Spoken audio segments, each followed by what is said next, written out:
കൃഷ്ണായ വാസുദേവായ ഹരയേ പരമാത്മനെ പ്രണതക്ലേശനാശായ ഗോവിന്ദായ നമോ നമഃ. സർവമംഗളമംഗല്യേ ശിവേ സർവാർത്ഥസാധികേ ശരണ്യേ ത്രയംബകേ ഗൗരി നാരായണി നമോസ്തുതേ. ശ്രീ ദുർഗായേ നമഃ. നമ്മൾ 24 ചെയ്തു. ഈ ദ്വാദശാധ്യായം കൈൻഡ് ഓഫ് നമ്മൾ പറഞ്ഞുപോലെ ഫലശ്രുതി പോലെ അല്ലെങ്കിൽ മാഹാത്മ്യം പറയലും രണ്ടും. എന്തായാലും ഇനി 25, 26, 27 ഒന്നിച്ചാണ് കേട്ടോ. അതൊക്കെ അത്ര പറയാനേ ഉള്ളൂ. സിംഹവ്യാഘ്രാനുയാതോ വാ വനേ വാ വനഹസ്തിഭി രാജ്ഞാ ക്രുദ്ധേന ചാജ്ഞപ്തോ വധ്യോ ബന്ധകതോപി വാ ആഘൂർണിതോ വാ വാദേന സ്ഥിത പോതേ മഹാർണവേ പതത്സു വാരിശസ്ത്രേഷു സംഗ്രാമേ ഭൃശദാരുണേ സർവബാധാസു ഘോരാസു വേദനാഭ്യർദിതോപി വാ മഹാസർപ്പേണ ദഷ്ടോ വാ സർപ്പേണാനുഗതോപി വാ സ്മരൻ മമൈതച്ചരിതം നരോ മുച്യേത സങ്കടാത്. ഇപ്പം എല്ലാ ആപത്ത് കാലത്തും ദുഃഖം വരുമ്പോഴൊക്കെ ഭഗവതി സ്മരിക്കണം എന്നാണ് എല്ലാറ്റിലും കൂടി പറയണത് കേട്ടോ. വെച്ചാൽ എന്ത് നമുക്ക് പ്രതികൂലമായിട്ടുള്ള എന്തനുഭവം ഉണ്ടാകുമ്പോഴും ഭഗവതിയെ സ്മരിച്ചാൽ അതിന് ആശ്വാസം കിട്ടുമെന്ന് പറയുകയാണ്. അപ്പോൾ എന്താ അതിൽ പറയണ? അരണ്യേ, അതായത് കാട്ടിൽ നമ്മൾ അറിയാണ്ട് വഴി തെറ്റിപ്പോയി നമ്മളിങ്ങനെ വഴി അറിയാതെ കുഴങ്ങേണ്ട ഒരവസ്ഥ വരുമ്പോഴും പ്രതരേ വാ അഭി, പ്രതരം വെച്ചാൽ പാറയുടെ പാറ ഇടുക്കാണ് കേട്ടോ. അവിടെ പാറ ഇങ്ങനെ പൊട്ടിയിട്ട് അതിൻ്റെ ഇടുക്കിൽ നമ്മൾ അറിയാണ്ട് പുറത്ത് മുകളിലേക്ക് കയറാൻ പറ്റുന്നില്ല, ഭയങ്കര ഉയരാണ് എല്ലാ ഭാഗവും. അങ്ങനത്തെ ഒരു പാറ ഇടുക്കിൽ പെട്ടിട്ട് കഷ്ടപ്പെടുമ്പോഴും അന്നൊക്കെ പണ്ടൊക്കെ അങ്ങനെ ഉണ്ടാവും ഇങ്ങനെ ഇതൊക്കെ ആകുമ്പോഴേ. അതാണ് ദാവാഗ്നി പരിവാരിത, കാട്ടുതീയിൽ അകപ്പെട്ടിട്ട് രക്ഷപ്പെടാൻ കഴിയാതെ ആർത്തരായിരിക്കുമ്പോഴും ശൂന്യേ ദസ്യുഭിഹി വ്യാവൃത, ഒറ്റയ്ക്ക് നടക്കുന്ന സമയത്ത് കൊള്ളക്കാരുടെ നടുക്ക് പെട്ടിട്ട് നമ്മൾ നട്ടം തിരിയുമ്പോഴും ശത്രുഭിഹി ഗൃഹീത വാ അപി, ശത്രുക്കൾ പിടിച്ച് കെട്ടി നമ്മളെ യുദ്ധത്തിലോ എന്തിലാണെങ്കിലും, അതായത് ഇങ്ങനെ നമ്മളിങ്ങനെ പ്രിസണർ ഓഫ് വാർ ആയിട്ടൊക്കെ പിടിക്കുമല്ലോ. അപ്പോൾ അവർ വളരെ മോശമായിട്ടൊക്കെ പെരുമാറുമല്ലോ സാധാരണ പ്രിസണേഴ്സ് ഓഫ് വാറിനോട്. എന്നുവെച്ചാൽ ഈ ശത്രുരാജ്യത്തിൻ്റെ ആൾക്കാരാകുമ്പോൾ അവർ ചിലപ്പോൾ ചീത്തയായിട്ടൊക്കെ പെരുമാറും. അപ്പോൾ അങ്ങനെയുള്ളൊരു ശത്രുക്കൾ പിടിച്ച് കെട്ടി കൊണ്ടുപോയി ഒരവസ്ഥ വന്നാൽ പ്രിസൺ ഓഫ് വാർ ആകുമ്പോൾ സിംഹവ്യാഘ്രാനു യാതഹ വാ, സിംഹോ വ്യാഘ്രം വെച്ചാൽ നരിയോ നമ്മുടെ പിന്നാലെ ഓടി വന്ന് നമ്മളെ പിടിക്കാറായി ഇപ്പം പിടിക്കുന്നുള്ളൊരു അത്ര ഒരു വളരെ ദാരുണമായിട്ടുള്ളൊരു സന്ദർഭത്തിലും വനേ വനഹസ്തിഭി അനുയാതഹ വാ, കാട്ടിൽ കാട്ടാനകൾ പിന്നാലെ ഓടി നമ്മളെ പേടിപ്പിക്കുമ്പോഴും, അതായത് നമ്മൾ ഓടുമ്പോൾ കാട്ടാന പിന്നാലെ ഓടി വരിക എന്ന് ആലോചിച്ച് നോക്കും. ഒറ്റയാൻ ആയിട്ടുള്ളത് കിട്ടിയ തീർച്ചയായിട്ടും കുത്തിക്കൊല്ലും തീർച്ചയല്ലേ. അപ്പം അങ്ങനെയുള്ളൊരവസ്ഥയിൽ ആന പിന്നാലെ ഓടി വന്ന് നമ്മളെ ആക്രമിക്കാൻ ശ്രമിക്കുമ്പോഴും പിന്നെയോ ക്രുദ്ധേന രാജ്ഞ വധ്യ ആജ്ഞപ്താച്ച, രാജാവ് നമ്മളെന്തെങ്കിലും തെറ്റ് ചെയ്ത് കോപിച്ച് കൊല്ലാൻ വിധിച്ചാൽ അപ്പോഴും, അതായത് നമ്മൾ കൊല്ലാൻ വിധിക്കപ്പെട്ട് ജയിലിൽ കിടക്കുകയാണെങ്കിലും അപ്പോഴും രാജാവെന്നോ ഗവൺമെൻറ്റെന്നോ എന്താ വെച്ചാൽ പറയാം, നമുക്ക് വധശിക്ഷയായിട്ട് നമ്മളെ വധശിക്ഷ കാത്തും കൊണ്ടിരിക്കുമ്പോഴും ബന്ധഗത അബീവ, ബന്ധനത്തിൽ ആരെങ്കിലും പിടിച്ച് കെട്ടി ബന്ധനത്തിലിട്ടാലും മഹാർണവേ പോതേ സ്ഥിത വാതേന ആഘൂർണിത വാ, നടുക്കടലിൽ കപ്പലിലോ തോണിയിലോ പോകുമ്പോൾ കാറ്റിൽ പെട്ട ഈ തോണിയോ കപ്പലോ എന്താ വെച്ചാൽ ഉളന്ന് മറിഞ്ഞ് അതികഠിന തിരയും അങ്ങനെ ഈ കടലിൽ മുങ്ങിച്ചാവാനുള്ളൊരു അവസ്ഥ വന്നാലും അങ്ങനെയുള്ള സമയത്തും ഭൃശദാരുണേ സംഗ്രാമേ അരിശസ്ത്രേഷു പതത്സുവ, അതിദാരുണമായിട്ടുള്ള യുദ്ധത്തിൽ ശത്രുക്കളുടെ അമ്പുകൾ വന്ന് വീഴുമ്പോഴും, അതാണ് ഭൃശദാരുണേ സംഗ്രാമം വെച്ചാൽ യുദ്ധം, വളരെ ഭയങ്കരമായ യുദ്ധത്തിൽ അരിശസ്ത്രേഷു, അതായത് അരി പറഞ്ഞ ശത്രുക്കളാണല്ലോ, ശത്രുക്കളുടെ അമ്പോണ്ട് പതത്സു വീണ് വേദനിച്ച് കിടക്കുമ്പോഴും വേദനാഭ്യർത്ഥിത അപിവ, വേദന കൊണ്ട്, ഏത് തരത്തിലുള്ള വേദന കൊണ്ട് നമ്മൾ കഷ്ടപ്പെടുമ്പോഴും ദുരിതം അനുഭവിക്കുമ്പോഴും ഏത് തരത്തിലുള്ള വേദന ഉണ്ടെന്നർത്ഥം. മഹാസർപ്പേണ ദഷ്ട വ, വളരെ വിഷം ഏറിയ സർപ്പത്തിൻ്റെ കടിയേറ്റിട്ട് മരണം മുന്നിൽ കണ്ടിരിക്കുമ്പോഴും സർപ്പേണ അനുഗത അപിവ, പാമ്പ് പിന്നാലെ പാഞ്ഞ് കടിക്കാൻ വരുന്ന ആ ഒരു ഭയാനകമായ സന്ദർഭത്തിലും ഘോരാസു സർവബാധാസു, ഇങ്ങനെ ഈ പറഞ്ഞ ആപത്തുകളൊക്കെ നേരിടുമ്പോഴും, ഇപ്പം ഇതിന് പറയാത്ത എന്തൊക്കെ തരം ആപത്തുകൾ ഉണ്ടാവാം, അങ്ങനത്തെ ആപത്തുകൾ നേരിടുമ്പോഴും ഒക്കെ മമ ഏതച്ചരിതം സ്മരൻ നരഹ, ആരാണോ എൻ്റെ ഈ ചരിത്രം സ്മരിക്കുകയെ കീർത്തിക്കുകയെ പറയുകയെ ചെയ്യണമെന്നർത്ഥം. സ്മരനെ പറഞ്ഞിട്ടുള്ളൂ, അതായത് ആരാണോ ഓർമ്മിക്കണ ഭഗവതി ആ സമയത്ത്, അല്ലെങ്കിൽ ഭഗവതി ഈ മഹാത്മ്യം കഥ പറഞ്ഞല്ലോ. അപ്പോൾ ആ കഥ ആരാണോ ഓർമ്മിക്കണ, സ്മരിക്കുന്നത്, അങ്ങനത്തെ നരൻ, ആ മനുഷ്യൻ അല്ലെങ്കിൽ ആ ഭക്തൻ സങ്കടാത് മുച്യത, എല്ലാ സങ്കടത്തിൽ നിന്നും മുക്തനായിത്തീരുന്നു എന്നാണ് പറഞ്ഞത്. അപ്പോൾ പല പല പല തരത്തിലുള്ള ആപത്തുകൾ നമ്മൾ പറഞ്ഞു ഇല്ലേ, കാട്ടിൽ ഒറ്റപ്പെട്ട് വഴി തെറ്റി, അല്ലെങ്കിൽ ആ കാട്ട് തീ വരിക, അങ്ങനെ പലതും പറഞ്ഞല്ലോ അല്ലേ, ആന പിന്നാലെ ഓടുക, സിംഹം വ്യാഘ്രം കടിക്കാൻ വരിക, പിന്നെ എന്താ പറയുക, സമുദ്രത്തിൽ പിന്നെ എന്താണ് കപ്പൽ മുങ്ങാറാവുക, ഇങ്ങനെ പറഞ്ഞു, പലതും പറഞ്ഞു. യുദ്ധത്തിൽ അല്ലേ രാജാവ് വധശിക്ഷ വിധിച്ച് കിടക്കും എന്ന് വേണ്ട, സകല ആപത്തുകളിൽ നിന്ന് രക്ഷപ്പെടാൻ ഈ ദേവമഹാത്മ്യം സ്മരിച്ചാൽ മതി, എല്ലാ ആപത്തുകളിൽ നിന്നും മുക്തനാവും. ഇനി ഇത് മൂന്നും വായിച്ച് 28ലേക്ക് പോവാം. സിംഹവ്യാഘ്രാനുയാതോ വാ വനേ വാ വനഹസ്തിഭിരാജ്ഞ ക്രുദ്ധേന ചാജ്ഞപ്തോ ബദ്ധ്യോ ബന്ധഗതോ വിവാ ആകൂർണിതോ വാ വാതേന സ്ഥിതപ്പോതേ മഹർണവേ പതത്സു വാരിശാസ്ത്രേഷു വാരിശാസ്ത്രേഷു സംഗ്രാമേ ഭൃശദാരുണേ സർവബാധാസു ഘോരാസു വേദനാഭ്യർത്ഥിതോപി വാ മഹാസർപ്പേണ ദഷ്ടോ വാ സർപ്പേണാനുഗതോപി വാ സ്മരൻ മമേതച്ചരിതം നരോ മുച്യേത സങ്കടാൽ മമ പ്രസാദാൽ സിംഹാദ്യാ ദസ്യവോ വൈരിണസ്തഥാ ദൂരാദേവ പലായന്തേ സ്മരതശ്ചരിതം മമ. ഒന്നും കൂടിയും പറഞ്ഞിട്ട് പിന്നെ ഹൃഷിരുവാച കേട്ടോ, ഇതും കൂടി. മമ പ്രസാദാത്, എൻ്റെ പ്രസാദം അല്ലെങ്കിൽ ഞാൻ പ്രസാദിച്ചാൽ, അല്ലെങ്കിൽ എൻ്റെ പ്രസാദത്തോടെ സിംഹാദ്യാഹ സേവ്യ, അതായത് സിംഹാദ്യാഹ ദസ്യവഹ തഥാ, അതായത് സിംഹം മുതലായ കാട്ട് ജന്തുക്കളും അല്ലെങ്കിൽ ഭീകരജന്തുക്കളും ദസ്യവ കൊള്ളക്കാരും അഥാ വൈരിണ ശത്രുക്കളും മമ ചരിതം സ്മരതഃ എൻ്റെ ഈ ചരിതം പിന്നെ സ്മരിക്കുന്നവൻ്റെ ദൂരാത് അടുത്തു നിന്നും അകലേക്ക് പലായന്തേ അവർ ഓടിപ്പൊക്കോളുന്ന. അതായത് എന്താ പറയണേ, എൻ്റെ അനുഗ്രഹം ഉണ്ട നിങ്ങൾക്ക് വെച്ചാൽ, എന്നെപ്പതി ഈ ദേവമഹാത്മ്യം ചൊല്ലി എന്നെ പിന്നെ സ്തുതിച്ചാൽ എൻ്റെ അനുഗ്രഹമുള്ള ഉണ്ടെങ്കിൽ സിംഹം മുതലായ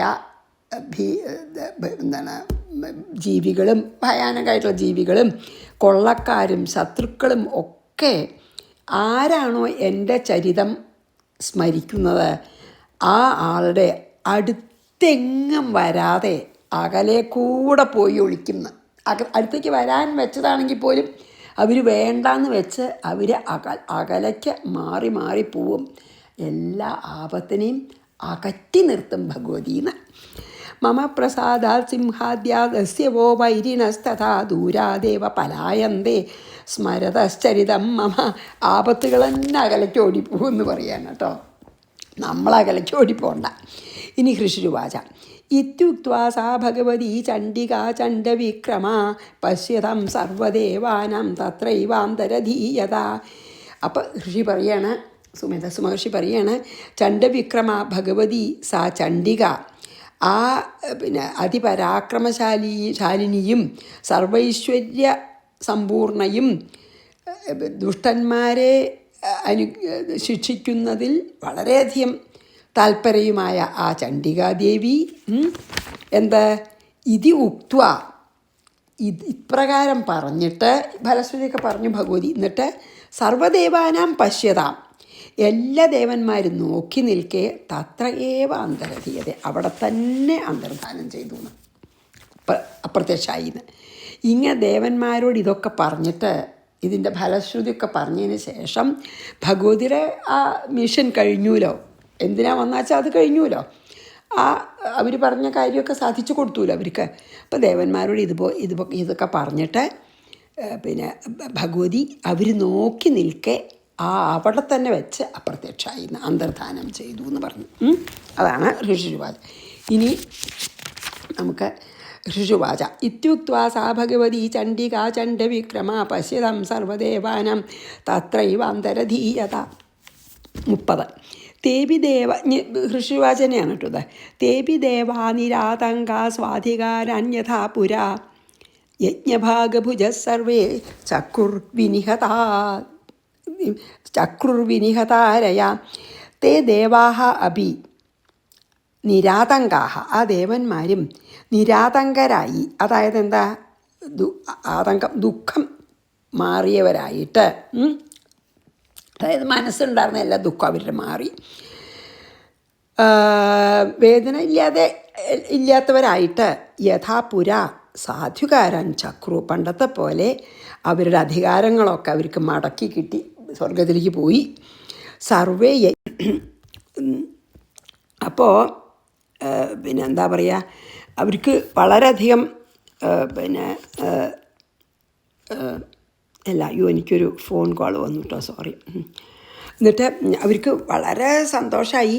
അവർ പിന്നെ തിരിച്ച് സ്വർഗത്തിലേക്ക് പോയിട്ട് പണ്ടത്തെ പോലെ അവരുടെ അധികാരങ്ങളൊക്കെ ഏറ്റെടുത്ത് നടത്തി. എല്ലാം ഈ മഹിഷാസുര ഒക്കെ എടുത്തായിരുന്നല്ലോ, എല്ലാം നിസുംഭനൊക്കെ സ്വർഗം സ്വന്തമാക്കിയായിരുന്നല്ലോ. അതൊക്കെ തിരിച്ച് കിട്ടിയിട്ട് അവർ ചെയ്യേണ്ട കാര്യങ്ങളൊക്കെ അവർ പണ്ട് ചെയ്തിരുന്ന പോലെ ചെയ്യാൻ തുടങ്ങി. പിന്നെ സർവേ യജ്ഞഭാഗഭുജ, എല്ലാവർക്കും യജ്ഞഭാഗം കിട്ടി. സാധാരണ അത് കൊടുത്തായിരുന്നില്ലല്ലോ, ഓരോ ദേവന്മാർക്കുള്ള ഹവിസ്സൊന്നും എത്തിച്ചേർന്നില്ലല്ലോ. അതൊക്കെ അവർ തന്നെ എടുക്കുമായിരുന്നു അസുരന്മാരെ. അതൊക്കെ ഇപ്പോൾ ഇവർക്ക് തന്നെ എല്ലാവരും അർപ്പിക്കുന്ന ഹവിസ്സൊക്കെ ഇവർക്ക് തന്നെ അതാത് ദേവന്മാരടുത്ത് എത്താൻ തുടങ്ങി. പിന്നെ എന്താണ് വിനിഹിതാരയ ദേവി അവരുടെ എല്ലാ വൈരികളെയും കൊന്നൂലോ. അതുകൊണ്ടാണ് അപ്പം അവരുടെ ശത്രുക്കളെയൊക്കെ കൊന്നതുകൊണ്ട് സ്വർഗം തിരിച്ചു കിട്ടിയെന്ന് മാത്രമല്ല, ഈ യജ്ഞങ്ങൾക്കൊക്കെ ഹവിർഭാഗമൊക്കെ കിട്ടിത്തുടങ്ങി പണ്ടത്തെ പോലെയായി എന്ന്. തേബി ദേവ അവർ നിരാതങ്കന്മാരുമായി, അതായത് വേദനയേറ്റവരുമായി. തേബി ദേവ നിരാതങ്ക സ്വാധികാരന്യഥാ പുരാ യജ്ഞഭാഗഭുജ സർവേ ചക്രുർവിനിഹതാരയ. അതായത് അരി പറഞ്ഞ അതാണല്ലോ, ശത്രുക്കളെയൊക്കെ നശിപ്പിച്ച് ദേവി നശിപ്പിച്ചുകൊണ്ടാണ് അവർക്ക് ഇതെല്ലാം വീട്ടിൽ കിട്ടിയതേ. അതായത് ശിഷ്ടന്മാരെ രക്ഷിക്കുകയും ദുഷ്ടന്മാരെ ശിക്ഷിക്കുകയാണല്ലോ എല്ലാ ഈശ്വരാവതാരങ്ങളുടെയും ഉദ്ദേശം. അതുതന്നെയാണ് ദേവിയും ചെയ്തത്. ഇനി 31. ദേവ്യാച ദൈത്യേ നിഹതേ സുംഭേ ദേവരിപൗ യുധി ജഗത് വിധ്വംസകേ തസ്മിൻ മഹോഗ്രേ തുലവിക്രമേ നിസുംഭേ ച മഹാവീര്യേ ശേഷാഹ പാതാളമായയൂ. ഇനി അസുരന്മാരുടെ കാര്യം എന്താ അറിയോ? അതുലവിക്രമേ മഹോഗ്രേ, അതായത് അതുലവിക്രമം വെച്ചാൽ എന്താ, ഉപമിക്കാൻ പറ്റാത്തത്ര പരാക്രമത്തോടു കൂടിയവനും മഹോഗ്രേ അതി ഉഗ്രന്മാരും ദുഷ്ടന്മാരും ഒക്കെയാണ് കേട്ടോ, നിഷ്ഠുരന്മാരും, ജഗത് വിധ്വംസകേ ഈ ലോകത്തിനെ മുഴുവൻ പീഡിപ്പിക്കുന്നവനും, ദേവരിപൗ ഈ ദേവന്മാരുടെ ശത്രുവുമായ ആര്, തസ്മിൻ ദൈത്യേ ആ അസുരൻ, സുംഭനും ആ അസുരനായിട്ടുള്ള സുംഭനും, മഹാവീര്യ നിസുംഭേച്ച അങ്ങനെ മഹാപരാക്രമിയായിട്ടുള്ള നിസുംഭനും, പിന്നെ ദേവ്യായുധി നിഹതേ ദേവ്യാൽ യുദ്ധത്തിൽ കൊല്ലപ്പെട്ടപ്പോൾ ശേഷാഹ പാതാളം ആയയു. അപ്പോൾ ബാക്കി വധിക്കപ്പെടാത്ത അസുരന്മാരൊക്കെ ജീവനും കൊണ്ട് പാതാളത്തിലേക്ക് ഓടിയെന്ന്. അവർ പിന്നെ ഇവരോട് യുദ്ധം ചെയ്യാനോ ഇവരെ ബുദ്ധിമുട്ടിക്കാനോ നിന്നില്ല. അവർ ജീവനും കൊണ്ട് ഓടി അവരുടെ വാസസ്ഥലമായിട്ടുള്ള പാതാളത്തിലേക്ക് എന്ന് പറയുകയാണ്. അതായത് വലിയ വലിയ ഭയങ്കര എന്താണ് ഈ പരാക്രമമുള്ളവരും ദുഷ്ടന്മാരും ലോകത്തിനെ മുഴുവൻ എപ്പോഴും പീഡിപ്പിച്ചായിരുന്നവരാണല്ലോ നിശുംഭനും. അവരെ ദേവി വധിച്ചപ്പോൾ പിന്നെ വധിക്കപ്പെടാത്ത കുറച്ച് അസുരന്മാർ ബാക്കിയുണ്ടല്ലോ, അവർ പേടിച്ച് പാതാളത്തിലേക്ക് പോയി. ദേവ്യാച ദൈത്യേ നിഹതേ ശുംഭേ ദേവരിപൗ യുധി ജഗദ്വിധ്വംസകേ തസ്മിൻ മഹോഗ്രേ തുലവിക്രമേ നിശുംഭേ ച മഹാവീര്യേ ശേഷാഹ പാതാളമായയൂം. ഏവം ഭഗവതി ദുർഗാ സാ നിത്യാപി പുനഃ പുനഃ സംഭൂയ കുരുതേ ഭൂപ ജഗത പരിപാലനം. ഹേ രാജാവേ, ഈ സുമേധസ് മഹർഷി പറയാണല്ലോ ഇവരോടെ, സുരഥനോടും പിന്നെ മറ്റേ വൈശ്യനോടും പറയല്ലേ.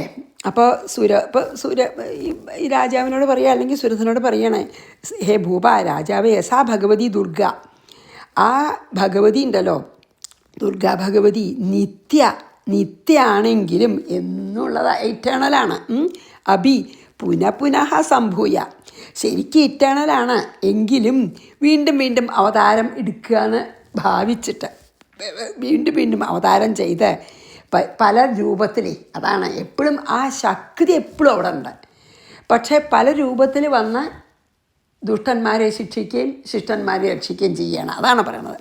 പുനഃസംഭൂയ ഏവം ജഗത പരിപാലനം കുരുതേ. ഹേ രാജാവേ, ഈ ദുർഗാദേവിയുടെ ശക്തി എന്നും നിത്യമാണ്. പക്ഷേ വീണ്ടും വീണ്ടും അവതരിച്ച് ഇങ്ങനെ ഈ ജഗത്തിനെ എപ്പോഴും രക്ഷിച്ചുകൊണ്ടേയിരിക്കുന്നു, പരിപാലിച്ചുകൊണ്ടേയിരിക്കുന്നു എന്ന്. ഏവം ഭഗവതി ദുർഗാ സാ നിത്യാപി പുനഃ സംഭൂയ കുരുതേ ഭൂപ ജഗത പരിപാലനം. അതങ്ങനെയാണല്ലോ. ഇപ്പോൾ നമ്മൾ ഭാഗവതത്തിലൊക്കെ ഭഗവാൻ എപ്പോഴും ഉണ്ട് അവിടെ, അല്ലേ? പക്ഷേ ഭഗവാന്റെ ശക്തി പല രൂപത്തിൽ വന്ന് നമ്മളെ ഈ ലോകഹിതത്തിനായിട്ട് ഓരോ അവതാരം എടുത്ത് ധർമ്മം സംരക്ഷിച്ച്, അല്ലേ, ദുഷ്ടന്മാരെ ശിക്ഷിച്ച് ശിഷ്ടന്മാരെ രക്ഷിക്കുക. അതുകൊണ്ടാണല്ലോ ഈ ആ ശക്തിയിൽ നിന്ന് വേറൊരു ചെറിയൊരു ശക്തി വന്ന് അവതരിച്ചാലും ആ ശക്തി അവിടെ പൂർണ്ണമായിട്ടുണ്ടേ. അതാണല്ലോ പൂർണ്ണമത പൂർണ്ണമിതം പൂർണ്ണമുദച്യതേ പൂർണ്ണസ്യ പൂർണ്ണമാദായ പൂർണ്ണമേവാവശിഷ്യതേ പറയണതേ. എപ്പോഴും പൂർണ്ണമാണ്. ആ ബ്രഹ്മം അല്ലെങ്കിൽ ആ ജഗൽ ശക്തി. എന്താ നമ്മൾ പറയണ വെച്ചാൽ എന്താ, ആ സുപ്രീം പവർ എപ്പോഴും പൂർണ്ണമാണ്. അതിൽ നിന്ന് എത്ര എടുത്താലും പിന്നെയും പൂർണ്ണമാണ്. അതുപോലെയാണ് ഇപ്പോൾ ഇവിടെയും പറയണത് കേട്ടോ. എപ്പോഴും ഭഗവതി നിത്യമാണ്, എങ്കിലും പല രൂപത്തിൽ അവതരിച്ച് നമ്മളെ രക്ഷിക്കണം. തയേ ഇതന്മോഹ്യതേ വിശ്വം സൈവ വിശ്വം പ്രസൂയതേ സാമുക്തി സാ ച വിജ്ഞാനം തുഷ്ടാസിദ്ധിം പ്രയച്ഛതി. പിന്നെന്താ അറിയോ, തയാ ഏതത് വിശ്വം മോഹ്യതേ, ആ ഭഗവതി തന്നെയാണ് നമ്മളെ അതായത് ഈ ഭഗവതിയാണ് നമ്മളെ ഈ മോഹത്തിൽ നിന്ന് രക്ഷിക്കണത്. മായയെ തരണം ചെയ്യാൻ സഹായിക്കുന്ന അതേ ഭഗവതിയാണ് നമ്മളെ മോഹിപ്പിക്കണതും അതേന്ന്. യഥായ ഏതത് വിശ്വമോഹിത, വിശ്വത്തിനെ മുഴുവൻ മോഹിപ്പിക്കുന്ന യോഗമായാണ്. സാ ഏവ വിശ്വം പ്രസൂയതേ, ആ ദേവി തന്നെയാണ് ലോകത്തിനെ സൃഷ്ടിക്കണത്. സാ മുക്തി, മാത്രമല്ല നമുക്കതിൽ നിന്ന് മോചനം തരണതും ഭഗവതിയാണ്. സാ വിജ്ഞാനം ച, മോക്ഷത്തിന് ആവശ്യമായിട്ടുള്ള ജ്ഞാനം അതും ഭഗവതി തന്നെയാണ്, അല്ലേ? ജ്ഞാനസ്വരൂപിണിയാണ്, അതും ഭഗവതിയാണ്.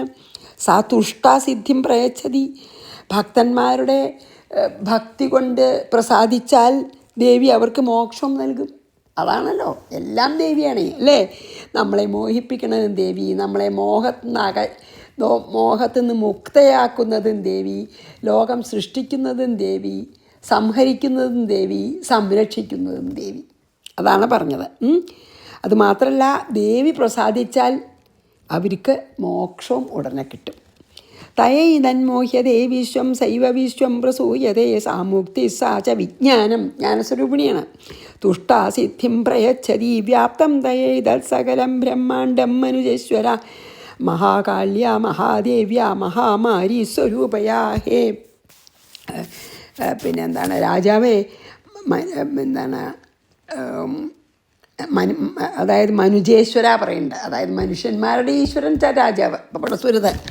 ഹേ മനുജേശ്വര മഹാമാരി സ്വരൂപയ മഹാദേവ്യ മഹാകാള്യ തയാ ഏതത് സകലം ബ്രഹ്മാണ്ടം വ്യാപ്തം വ്യാപ്തം. അതായത് അല്ലയോ രാജാവേ, മഹാമാരി, അതായത് നോക്കൂ, വലിയ വലിയ ഇപ്പോൾ കോവിഡ് പോലുള്ള മഹാമാരികൾ, അല്ലെങ്കിൽ പണ്ടൊക്കെ ആണെങ്കിൽ സ്മോൾ പോക്സ്, പ്ലേഗ് ഒക്കെ ഉണ്ടല്ലോ, അങ്ങനെ മഹാമാരി സ്വരൂപയായിട്ട് മഹാദേവിയായിട്ട് മഹാകാളിയായിരിക്കുന്ന ആ ഭഗവതിയാൽ ഈ ബ്രഹ്മാണ്ടം മുഴുവൻ വ്യാപിക്കപ്പെട്ടിരിക്കുന്നു.